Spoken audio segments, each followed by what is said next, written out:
여러분 오늘 말씀은 우리 여러분 이 그림을 보면 뭐가 생각이 나요? 아이돌이요? 아이템프요? 아이템프. 그게 뭐예요? 주간지. 주간지 저거예요? 주간지? 주간 학습지. 주간 학습지. 두 분이 싸우지 마시고요. 여러분 누군가는 어떤 얘기를 할 때 받아들이는 사람은 다른 걸 받아들일 수 있어요. 그래서 여러분 그런 경험이 있으세요? 내가 하는 말을 상대방이 못 알아듣는다. 아니면 누구는 굉장히 조리 있게 얘기했는데 받아들이는 사람은 엉켜서 자기가 듣고 싶은 것만 들을 때가 있는 거. 그래서 오늘 주제는 이해와 오해라는 주제로 같이 우리 말씀을 공부해 보고자 합니다. 여러분 오해해 본 적이 있으세요? 주로 어떤 때 오해해요? 어떤 때는 우리가 떡 하나 더 주면 미워서 떡 하나 더 주나 보다. 아니면 좋아해서 떡 하나 더 주나 보다. 어떤 때 그거를 해석하는 사람마다 달라요. 그죠? 또 누군가 누굴 쳐다봤다 할 때 어떤 사람은 관심 있어 쳐다본 것 같기도 하고 어떤 사람은 저 사람이 날 싫어하나? 저 사람이 나한테 뭔가 A 뜻이 있나 하고 볼 때도 있고요. 또 밥 좀 더 먹으라. 어때? 그 코미디에 보면 그런 거 있어요. 누가 밥 먹으라 그러면 저 사람이 나를 배불러 죽게 하려고 하나? 밥 먹지 말라면 저 사람이 나를 굶겨 죽이려고 하나? 어떤 때 우리가 하는 모든 행동은 올바르게 이해될 수도 있고 오해를 던질 수도 있다는 거예요. 그래서 오해하기는 쉽고 이해하기는 어렵다 이런 말이 있습니다. 오해는 또 다른 말로 혼선인데요. 만약에 전쟁터에서 전쟁을 하는데 가장 승리할 수 있는 비결이 있다면은 적군이 서로가 오해하게 만드는 게 어쩌면 최고의 어떤 전술이 아닌가 하는 생각이 들어요. 만약에 아군이 아군을 몰라보고 서로 싸운다면은 성경 말씀에도 있지만은 100% 패배하고 말 겁니다. 자신을 도와주러 오는 아군을 적군으로 생각한다면 여러분 얼마나 암담하겠습니까?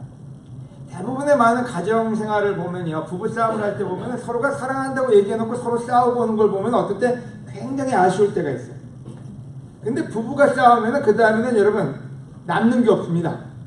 서로가 사랑해야 될 사람들이, 서로가 보호해야 될 사람들이 때로는 의견을 제대로 전달하지 못함으로써 오는 피해는 엄청나다고 봐야 되겠죠. 마찬가지로 만약에 사탄이 존재한다면 대체 사탄은 어떻게 이 세상에 있는 기독교인들과 싸울까요?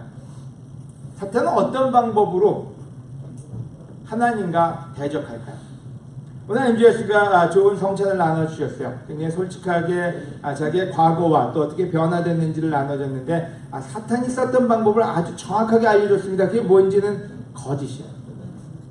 거짓으로 우리를 무장시킬 때 우리는 하나님을 오해하게 되고 하나님 안에서 사는 것을 재미없는 삶으로 받아들이게 됩니다.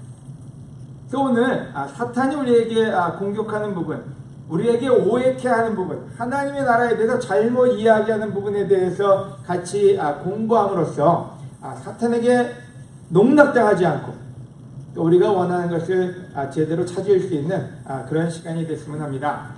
오늘 주제는 오해입니다. 첫 번째 사탄이 주는 우리에게 주는 오해가 있는데요. 제자의 삶은 재미가 없다. 제시카 이름을 계속 부르면 여기 안 오겠다고 선전포고를 했다고 그럽니다.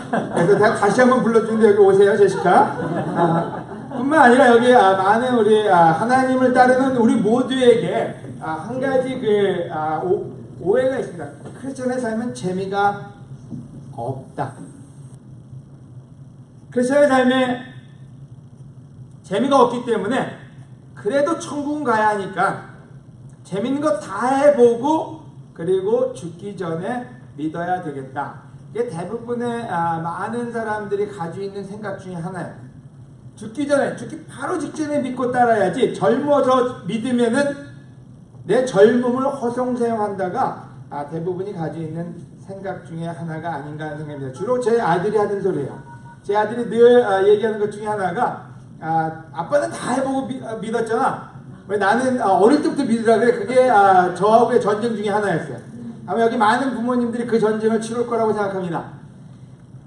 그래서 우리가 생각해 봐야 될 거예요. 제자의 삶은 재미가 없다가 true냐 false, 잘못된 거냐. 여러분, 이 고민은 단지 지금에 있는 우리 아이들만 또 우리만 하고 있는 고민이 아니라 2000년 전에 있는 많은 사람들도 똑같은 고민을 했습니다. 그 구절을 같이 공부해 볼게요. 우리 마태복음 11장 19절. 마태복음 11장 19절.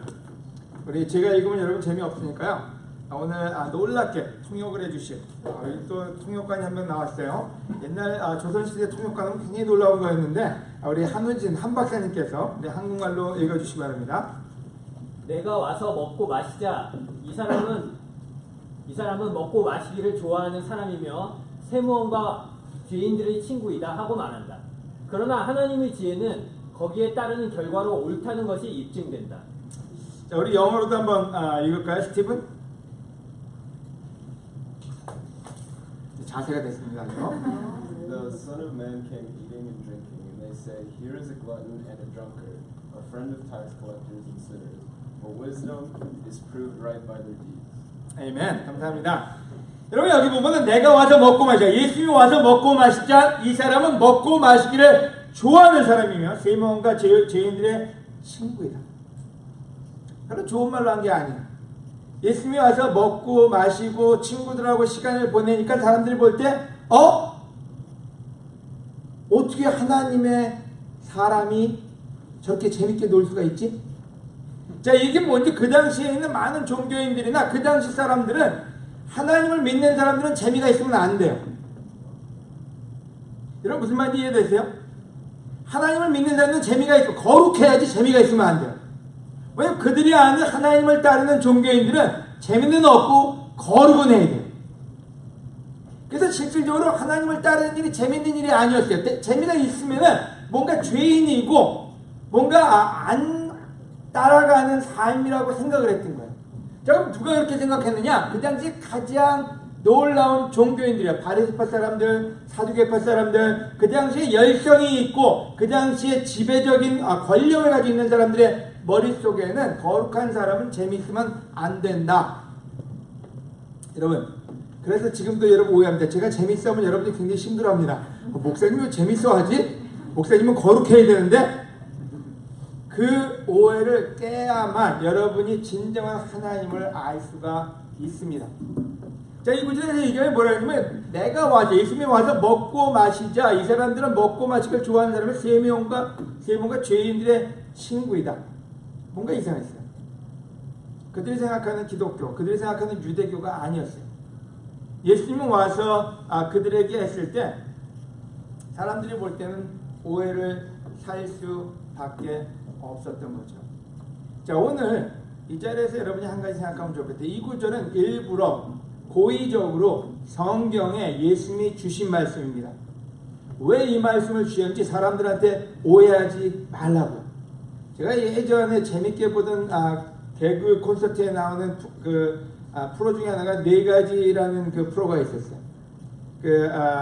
김준현이가 나와서 늘 얘기합니다. 오해하지 말라고. 자기 뚱뚱하다고 오해하지 말라고 하는 얘기가 있습니다.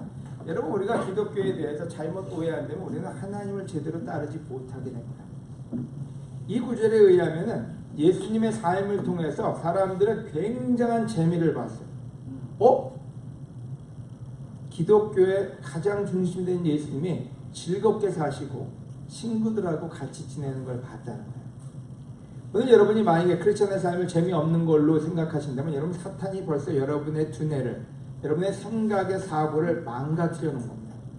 여러분 크리스천 삶만큼 재미있는 삶은 없습니다. 예수님이 하신 게 뭔가요? 자, 여기서 한번 여러분 상상해보세요. 예수님이 대체 뭘 했길래 사람들한테 그런 모습이 비춰졌고 대체 이거와 우리가 생각하는 쾌락과는 뭐가 다른 걸까요?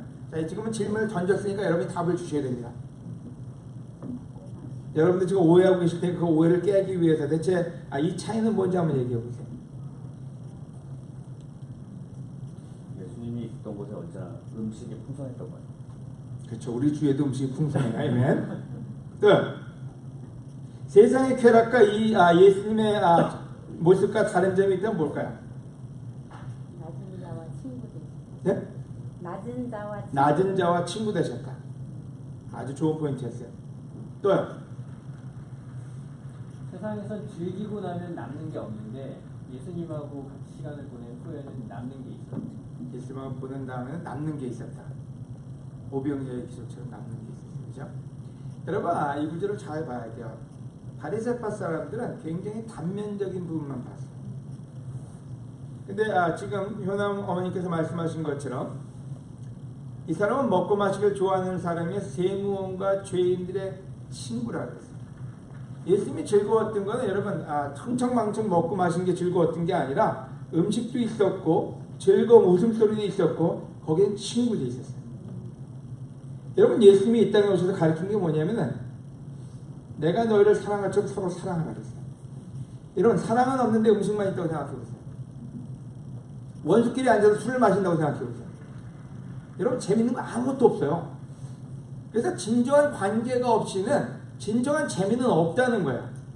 근데 우리는 어떤 때 그걸 다 제껴놓고 그냥 사람들이 흥청망청 먹고 놀면 저게 좋아 보여요. 여러분, 어떤 땐 쓸쓸한가 그 안에 상처 속에서 먹고 마시고 섭섭하고 쓸쓸한 거 안 좋은 것만 남아있을 수 있다는 얘기예요. 우리 한우진 형제가 옛날에 놀아봐서 아는데 남는 게 없대요. 여러분, 남는 게 없어요. 하지만 예수님에게는 남는 게 있었어요. 왠지 그 모든 먹고 마시는 일에 진정한 친구가 있었기 때문에. 여러분, 진정한 친구가 없이는 여러분이 재밌게 살고 싶어도 재밌게 살 수가 없습니다. 먹는 게 즐거운 게 아니라 같이 함께 할 수 있는 친구가, 사랑할 수 있는 친구가 있기 때문에 먹고 마시는 게 즐거운 겁니다. 그래서 기독교 삶이 어떤 건지는 여러분 진정한 재미를 찾아주는 게 바로 기독교였어요. 하지만 바리새파 사람들은 율법을 지키고 거룩해지고 근엄함으로써 그들이 기쁨을 찾으려고 했기 때문에 그들은 기뻐할 수 없었고 진정한 기독교를, 하나님을, 관계를 맺을 수가 없었던 겁니다. 다음 구절은 잘 설명합니다. 솔로몬이 얘기합니다. 솔로몬이 뭐라고 얘기했는지 항상 인생을 즐겁게 살아라. 제가 제일 좋아하는 구절 중에 하나예요. 사람이 아무리 오래 살아도 언젠가는 죽음의 날이 있을 것을 기억하라. 이 세상에서는 기대할 만한 것이 아무것도 없다. 아멘. 대체 솔로몬은 하나님께 뭘 배웠길래 이런 소리를 했을까요? 대체 솔로몬은 어떤 삶을 살아봤길래 이 말을 담대하게 할 수 있을까요? 여러분, 솔로몬은 공부할 만큼 해봤어요. 여러분이 공부만 하면 행복해질 거라고 생각했던 그 공부를 아주 진하게 해본 사람이 솔로몬이에요. 모든 부분에 대해서 공부를 열심히 해봤는데 결국에 나중에는 뭐라고 했냐면요, 항상 인생을 공부하며 살아라 이렇게 얘기하지 않았어요. 항상 인생을 즐겁게 살라. 사업이요? 솔로몬보다 사업 잘하는 사람 없어요.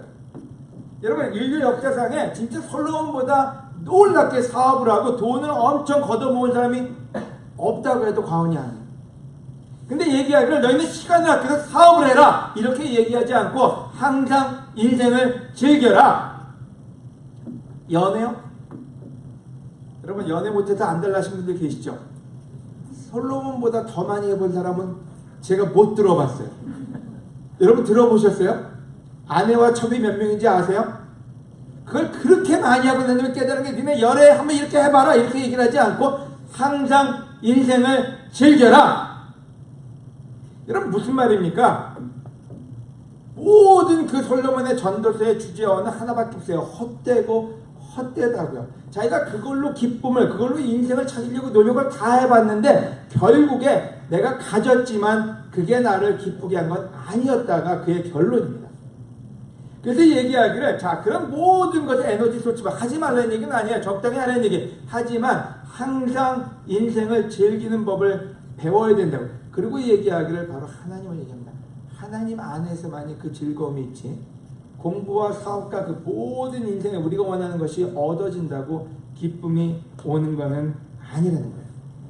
다른 말로 한다면 뭘까요? 쓸데없는 일에 시간 낭비하지 말고 해야 될 일에 충실하지만 내 이웃을 사랑하고 내 아내를 사랑하고 내 자녀를 사랑하고 바로 그 사랑을 통해서 인생을 즐기는 법을 배우라는 게 솔로몬의 포인트였어요.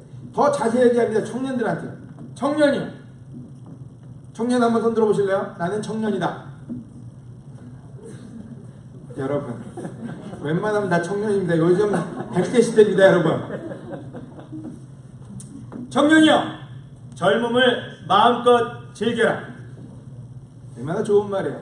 근데 아마 이 청년들은 얘기할게요. 우리 엄마가 날 못 즐기게 해요. 우리 아빠가 날 못 즐기게 해요. 나는 즐길 준비가 돼 있어요. 청년이요, 젊음을 마음껏 즐겨. 아직 젊었다는 것을 기뻐하고, 여러분 아직 50, 60 다 젊습니다, 여러분. 기뻐하고 하고 싶은 일은 무엇이든지 하세요. 하고 싶은 일, 해야 되는 일, 남들 때문에 하는 일, 그런 일이 아니라 진짜로 우리가 마음속 깊은 곳에서 하고 싶은 일 뭔지요. 마음껏 사랑하고 마음껏 자유롭게 살고 싶은 거예요. 그러나 하나님의 심판도 있다는 것을 기억하라. 여러분 이 말은 뭔지 마음껏 즐기는데요, 타락이 아니에요. 우리가 어떤 때 즐긴다는 말을 타락과 이꼴시해요. 타락이 우리를 즐겁게 한다면 여러분 하나님이 하락을 했을 거예요. 타락은 우리를 즐겁게 하지 않아요. 지난번에 설교했지만 여러분 롱 라이프하고 숏 라이프는 틀려요. 우리가 잠깐의 타락, 잠깐의 쾌락은 우리로 하여금 타락에서 못 나오는 덫이 되어버려요. 마약은 여러분 우리를 잠시 기쁘게 할 수 있어요. 하지만 마약에서 나왔을 때는 굉장히 공허하고 나중에는 자기의 삶을 끊어버릴 정도로 디프레션이나 여러 가지가 여러분을 엄습합니다. 자유행위도 마찬가지예요. 여러분이 할 때는 굉장한 쾌락을 느낄지 모르지만 그 다음에 얼마나 비참한가요? 여러분 하나님이 주시는 거는 순간적인 쾌락을 얘기하는 게 아니에요. 진짜 인생을 즐길 수 있는 방법을 알려주시겠다는 게 바로 하나님의 방법입니다. 그래서 오늘 다시 한번 이런 생각하면 좋겠어요. 크리스찬 삶은 재미가 없다가 아니라 진정한 재미를 찾아주는 게 크리스찬의 삶입니다. 아멘. 또 다른 구절은 마태복음 8장 21절에 있는데요. 한 제자가 예수님을 쫓아왔어요. 제자 중에 한 사람이 예수님께 주님, 먼저 가서 아버지의 장례를 치도록 허락해 주십시오 하였다. 우리가 이 구절은 제가 여러 번 설명한 적이 있지만요, 돌아가신 분이 아니었어요. 하지만 아버지가 연세가 많으시니까 제가 가서 아버지 돌아가실 때까지 돌보고 그리고 난 다음에 예수님을 쫓아가서 배우면 안 되겠습니까? 이게 이 구절의 설명이에요. 굉장히 효자예요. 아버님이 나이가 드시니까 아버지를 돌보고 그 다음에 아버지가 돌아가시면 그때 나는 이제 마음 결심하고 예수님을 쫓아가서 배우고 성장하고 좋은 제자가 되겠습니다. 근데 그러나 예수님은 그에게 죽은 사람의 장례는 영적으로 죽은 사람에게 치르게 벌려두고 너는 나를 따르라. 예수님이 이게 follow me and let the dead bury their own dead. 죽은 사람은 죽은한테 맡기고 너는 먼저 예수님을 따라라 이렇게 얘기를 했어요. 무슨 말일까요? 여러분 우리는 때로 급한 불 끄고 그 다음에 편할 때 예수님을 쫓아가겠다고 얘기합니다. 우리가 갖는 가장 큰 오해 중에 하나예요. 내가 인생 살아보고 그 다음에 다 끝내고 난 다음에 여유가 있을 때 하나님을 쫓아가겠다. 먼저 예수님은 그렇게 하지 말고 너는 나를 따르라 해서 굉장히 냉혹하고 어떤 면에서는 굉장히 우리가 이해하지 못할 부분으로 접해집니다. 오해하게 되는 문구 중에 하나예요.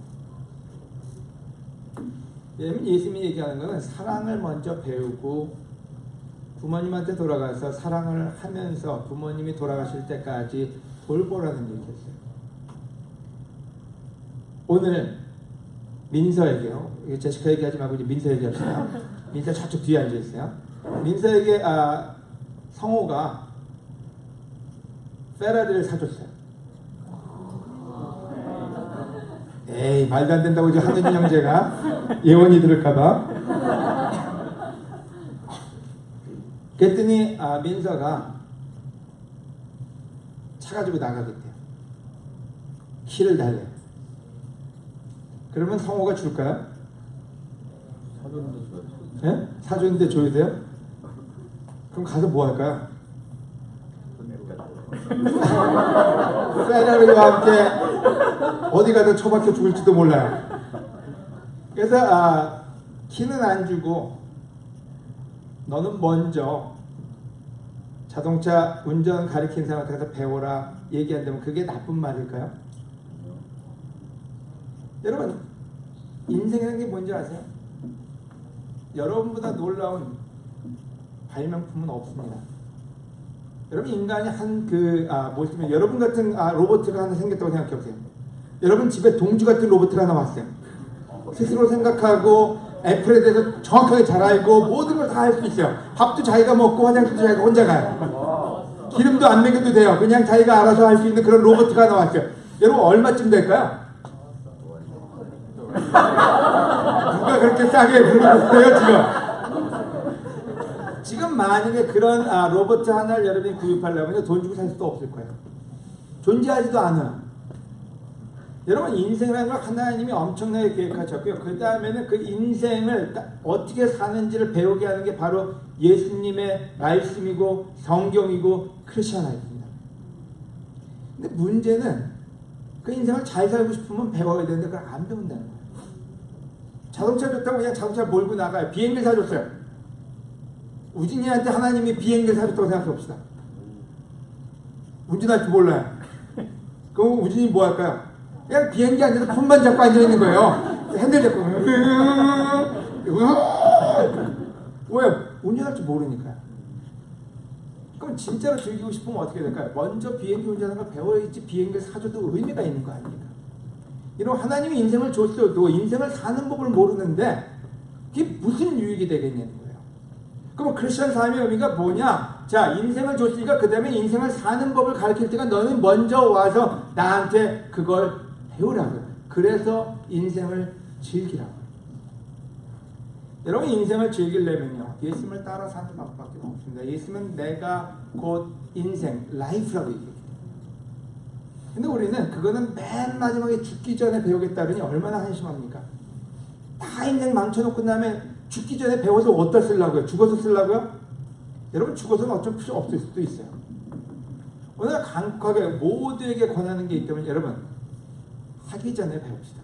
운전하기 전에 운전을 배우고 비행기 사기 전에 비행기 운전법을 배운다면 얼마나 자유롭게 하늘을 날겠습니까? 그래서 예수님 우리에게 얘기하시기를 먼저 너는 나에게 와서 배우고 성장하라고 그리고 네 인생을 살라고 얘기합니다. 여러분 크리스천 삶이 재미없다? 그거는 진짜로 종교적인 사람들이 만들어낸 가장 큰 오해 중에 오해입니다. 오늘 여러분의 마음속에 조금이라도 크리스천 삶이 재미없다고 생각하면 여러분은 그리스도의 말씀을 제대로 배우고 있지 않은 겁니다. 왜냐면 제대로 배운다면 여러분의 삶을 즐길 수 있는 방법을 알게 될 거고요. 어쩌면 사람들이 얘기했지만 저 사람 크리스천인데 왜 이렇게 재밌어? 아마 그 소리를 듣고 보게 될지도 모릅니다. 하지만 만약에 그것을 오해하기 때문에 교회를 와서도 여러분은 굉장히 지쳐있는 크리스천의 삶으로 일관될 수 있기 때문에 오늘 이 말씀을 전해드립니다. 아멘? 꼭 설교가 끝난 것 같죠? 두 번째 포인트 나옵니다. 제자의 삶은 규율이 너무 많아서 힘들다. 두 번째 우리가 가질 수 있는 오해예요. 제자의 삶은 규율이 너무 많아서 힘들다. 맞는 소리일까요? 틀린 소리일까요? 어떻게 생각하세요, 여러분? 하지 말라가 너무 많다. 여러분, 비교해 보면요. 여기 보면은 미국 그 법정에 있는 거하고 그 다음에 텍스로하고 오바마 케어하고 바이블하고 누가 비교해 놨더라고요. 바이블이 제일 작대요. 이걸로 보면요. 하지만 그래도 많아요. 79만이니까 굉장히 많은 언어죠. 언어를 써놓은 거예요. 그 단어를. 여러분 우리가 잘 아는 구절 중에 그것에 있으면 다시 말씀하셨어요. 안식일에 대한 게 나와요. 우리 구약에 보면 안식일을 지켜라, 뭘 하지 마라, 뭘 해라 여러 가지 규율이 나오고 우리 머릿속에 지키지도 않으면서 너무 많아. 여러분의 자식들이 여러분의 하는 부모님들의 얘기를 보면 그래요. 우리 엄마는 너무 하지 말라는 게 많어. 주로 엄마예요. 아빠들은 주로 입 다물고 그냥 가만히 있죠. 그죠? 그 다음에 어려울 때 들어가서 괜히 선한 척만 하죠. 여러분 성경에 있는 율법을 잘 생각해 볼 필요가 있어요. 왜 하지 말라는 게 많은지. 성경에 안식일이 나오고요. 옛날 구약에는 안식일을 지키지 않으면 죽이라고 할 정도로 굉장히 엄한 율법 중에 하나였어요. 마가복음 2장 27절에 그리고서 예수님은 다시 말씀하셨다. 안식일은 사람을 위해 있는 것이지 사람이 안식일을 위해 있는 것이 아니다. 안식일은 왜 지켜야 될까요? 벌 받을까봐요? 하나님이 지키라 그랬으니까요. 안식일을 지키라고 한 이유는 굉장히 클리어합니다. 여러분, 하나님은 온 우주를 만드시고 우리 지구를 만드실 때요, 밤과 낮을 만드셨습니다. 밤에 잠을 안 자면은 우리는 죽습니다. 하나님은 밤에 잠을 잘 수 있는 그 시스템을 만들어 놓고 인간을 그렇게 만드신 거야. 낮에 일하고 밤에 자게끔. 그래야지만 우리 신체가 견딜 수 있다고 합니다. 그 시간에 쉬어야지만 우리 몸이 정상적으로 살 수가 있대요. 아니, 누군가가 잠 안 자고 계속 간다면, 여러분이 뭐 코케인을 먹고 아니면 여러분이 각성제를 먹고 계속해서 잠을 안 자고 열심히 일한다면 그 사람이 얼마나 놀라운 사람이 될까요? 며칠 안에 죽을 겁니다. 뭐야? 잠은 하나님이 우리에게 허락한 인간이 존재할 수 있는 한 툴 중에 하나이기 때문에. 마찬가지로 여러분, 우리가 왜 밥을 한꺼번에 한 달치를 먹고 그 다음에 안 먹으면 좋은데 왜 밥을 계속 먹을까요? 하나님이 그렇게 만들어 놨어요. 여러분, 마나 포 더 모닝, 성경에 나오는 그 이스라엘 사람들이 이집트에서 나와가지고 광야에서 매일 먹을 만큼만 먹으라 그랬는데 그걸 굳이 쌓아놓고 있다가 썩어서 버린 사람들, 벌 받은 사람들 많아요. 여러분, 우리는 몸을 한 달씩 먹고 한 달을 견디게끔 만들어져 있지는 않아요. 위가 쉬어야지만 그 다음에 또 다른 일을 할 수 있는데 그 쉼이 없으면은 우리는 죽게 돼 있어요. 여러분, 마찬가지로 우리의 삶은요, 6일 동안 일하고 하루를 쉬라고 했는데 우리는 그것을 거부하는 사람들이 있습니다. 우리 몸에도 안 좋고 우리 정신에도 안 좋고 우리는 망가집니다. 여러분께 권해드릴게요. 여러분, 어떤 때는요, 하루는 진짜 쉬세요. 그냥 안식일을 지키기 위해서 여러분을 위해서 쉬세요. 왜냐면 성경에 얘기를 안식일은 사람을 위해서 있는 거지 하나님을 위해서 있는 게 아니, 하나님이 우리를 위해서 주신 시스템이에요. 여러분이 이 세상을 만들지 않았고 하나님이 만드셨습니다. 여러분이 여러분을 만들지 않고 하나님이 여러분을 만드셨어요. 바로 그래서 하나님의 방법으로 유지될 때만이 우리가 가장 최고의 상태를 유지할 수 있다는 거예요. 하지만 우리가 어떤 때 다 아는 줄 알아요. 여러분, 이 모든 율법은, 성경이 나오는 이 율법은요, 하나님이 우리를 위해서 만들었고 바로 이 룰을 지킬 때 우리는 가장 최적화된 최고의 삶을 유지할 수가 있다는 거예요. 하지만 때로 우리는 그것을 어깁니다. 그리고 우리는 더 나은 방법이 있다고 얘기하지만 우리는 망가져버리고 마는 거죠. 또 다른 구절이 있기 때문에 여러분은 해마다 농산물의 11조를 반드시 바쳐야 합니다. 이것도 룰이에요. 안식일을 지켜라, 11조를 내라. 아유, 왜 내 10분의 1을 뺏어가나요? 하나님이 대체 왜 내 노동력을 착취하십니까? 여러분, 왜 11조를 하라고 했을까요? 우리가 신명기 같이 보도록 합시다. 여러분 아마 찾는 게 나을 것 같아요. 제가 다 적을 수가 없어서.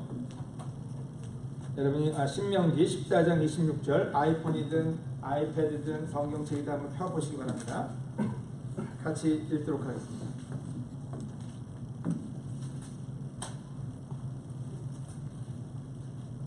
제가 읽어도 될까요? 여러분은 해마다 농산물의 11조를 반드시 바쳐야 합니다. 그리고 여러분은 곡식과 포도주와 감람기름의 11조와 소와 양의 첫 태생을 여러분의 하나님 여호와께서 예배초로 지정하신 곳으로 가지고 가서 그분 앞에서 먹도록 하십시오. 이렇게 하여 여러분은 여러분의 하나님 여호와를 항상 두려운 마음으로 섬기는 법을 배워야 합니다. 여러분, 하나님께 드리는 법을 배움으로써 첫째는 우리가 하나님을 늘 기억해야 된다고 얘기합니다. 그러나 그 예배처가 여러분이 있는 곳에 너무 멀리 떨어져 있어서 여호와의 축복으로 얻은 여러분의 풍성한 농산물의 11조를 그것까지 가지고 갈 수 없으면 그것을 팔아 그 돈을 가지고 가서 여러분이 원하는 대로 소나 양이나 포도주나 독주를 사서, 자, 여기서 짚고 넘어가야 될 부분이 있습니다. 독주를 사서 해서 여러분 위스키를 사서, 이 얘기가 아닙니다. 발효주를 얘기하는데 이거를 한국 번역을 독주로 얘기했어요. 그 당시에 발효주라고 얘기하는 거는 모든 그 곡식에서 나오는 그 당시에 음료수를 얘기합니다. 포도주나 독주를 사서 여러분의 하나님 여호와 앞에서 여러분과 여러분의 가족이 함께 먹고 즐거워하십시오. 여러분 하나님이 원하는 게 있어요. 그게 뭔지는 우리가 그걸 통해서 가족을 배우고 11조나 그 모든 걸 통해서 하나님 안에서 우리 가족이 가장 즐겁게 시간을 보내기를 원하시는 거예요. 그 다음 구절에 보면 여러분이 성에 사는 레위인들은 여러분과 같이 땅을 분배받지 않았습니다. 그러므로 여러분은 그들을 보살피는데 소홀히 해서는 안 됩니다. 모든 사람에게 땅을 나눠줬어요. 하지만 레위 사람들, 다시 말해서 그 당시에 제사장들한테는 땅을 주지 않았어요. 땅을 주지 않는 이유는 그들의 모든 시간을 사람들을 돌보고 하나님 말씀을 전하는 일에 시간을 쓰게 하기 위해서 그들한테는 땅을 줘서 농사를 짓게 하지 않고 사람들을 돌보게 하신 거예요. 왜 다른 사람들한테는 농사를 짓고 양을 키워서 소득을 얻게끔 하셨고요. 그래서 얘기하기를 분배받은 땅이 없는 레위인가 여러분 성에 사는 외국인가 고아와 과부들이 와서 필요한 대로 가져가서 먹게 하십시오. 그러면 여러분의 하나님 여호와께서 여러분이 하는 모든 일에 복을 주실 것입니다. 그래서 11조의 의미는요, 바로 그 당시에 사는 모든 사람들이 풍요롭게 먹고 그 거둔 것으로 레위 사람들을 돌보고 또 가난한 사람들을 돌봐서 모두가 함께 하나님 안에서 즐겁게 삶을 영위하기 위해서. 우리 때로 룰만 생각합니다. 11조 내내 안식일을 지켜라. 여러분 안식일은 왜 있는 거냐면 여러분을 위한 거고 11조가 왜 있냐면 여러분을 위한 거예요. 근데 우리는 어떨 때 그 이해를 하지 않고 오해를 합니다. 너무 룰이 많아. 여러분 그 룰은 바로 여러분의 축복과 직결됩니다. 바로 이 구절에 의해서 얘기하는 건 여러분의 가족과 가장 행복한 삶을 살기를 하나님이 원하시고요. 여러분이 축복받기를 하나님은 원하신다는 거예요.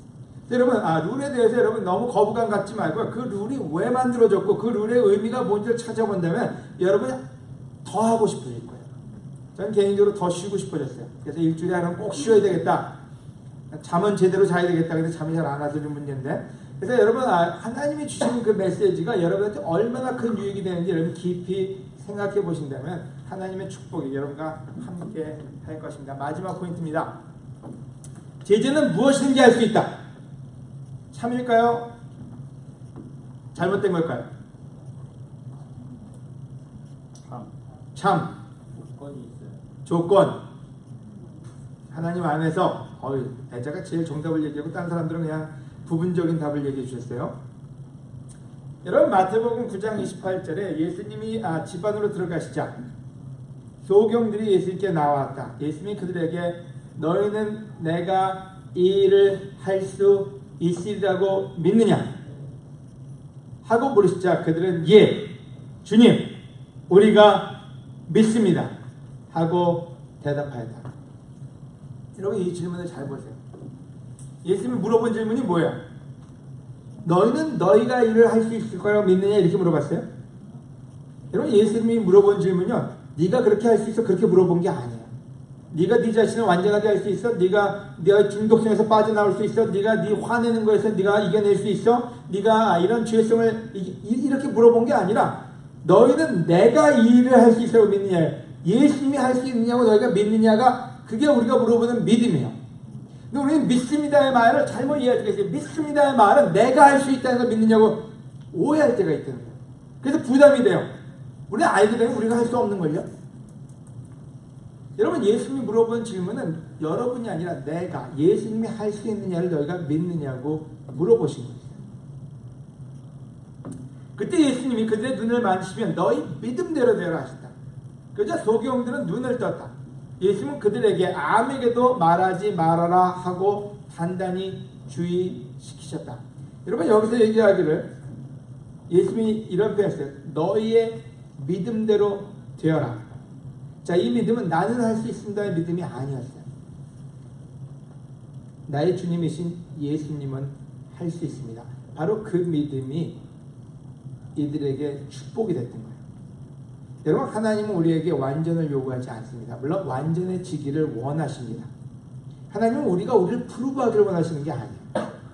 하나님은 예수님이 그 일을 할 수 있는지 믿고 그 믿음이 있다면 그분에게 의지하고 그분한테 배우고 그분의 말씀대로 따라 살기를 원하시는 거지, 우리가 완전을 프루브해서 이 안에 나타나서 따라 나오고 자랑하고 교만해지려는 게 아니라는 겁니다.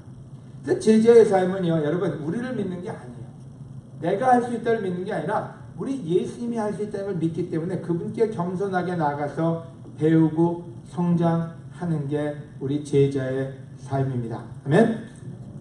그래서 나에게 능력 주신 분 안에서 나는 모든 것을 할 수 있습니다가 바울의 고백이었어요. 그 놀랍다는 바울은 내가 할 수 있다고 얘기하지 않았고 내게 능력 주시는 분 안에서 바로 예수님 안에서 나는 뭐든지 할 수 있습니다. 아멘. 여러분, 우리가 세상에서 떳떳한 사람들, 아니면 세상에서 굉장히 활기찬 사람들, 세상에서 많은 능력을 발휘한 사람들의 대부분을 보면요, 뒷배가 빵빵한 사람들이에요. 아빠가 돈을 대준다든지 아니면 누군가 뭘 대줄 때 그들은 그 안에서 자신감이 있어요. 여러분, 우리 하나님은 우리에게 능력을 대주십니다. 우리가 원하는 일에 모든 방법을 알려주십니다. 그래서 여러분, 우리가 이해해야 될 것이 있기 때문에, 오해하지 말고 이해해야 될 것이 있기 때문에 우리가 할 수 있는 게 아니고 바로 예수 그리스도 그분께서 하실 수 있습니다. 왜 우리가 기도를 할까요? 우리가 능력이 있다면 기도 안 합니다. 우리가 가서 직접 하죠. 하지만 우리는 능력이 없기 때문에 예수님에게 기도합니다. 왜 우리는 순종할까요? 우리에게 능력이 없고 하나님한테 답이 있기 때문에 그분의 말씀에 순종합니다. 바로 그게 우리가 가지고 있는 축복입니다. 여러분, 사탄은 놀랍게도 이 세 가지 부분에 대해서 우리를 굉장히 혼란케 하고 오해케 하고 우리로 하여금 기독교에 대해서, 예수님에 대해서 흥미를 잃어버리게 합니다. 다시 한번 우리 마음속에 다지면 좋을 것 같아요. 여러분, 크리스찬 삶은 절대로 재미없는 삶이 아닙니다. 여러분이 진정한 삶을 위해서 여러분이 생각하는 것보다 더 놀랍게 크리스찬 삶을 즐길 수 있습니다. 두 번째로, 여러분, 모든 율법은 여러분을 위한 거지 하나님을 위한 게 아닙니다. 우리는 때로 하나님은 왜 이런 걸 시켜서 나를 힘들게 하나? 여러분, 곰곰이 살펴보고 곰곰이 공부해 본다면 그 모든 건 여러분의 축복이 될 것입니다. 마지막으로, 여러분, 우리는 할 수 없어도 하나님은 할 수 있습니다. 그분을 따라 삶으로써 여러분의 크리스찬 삶이 가장 축복된 삶이 되기를 바라면서 오늘 레슨을 마칩니다. 아멘.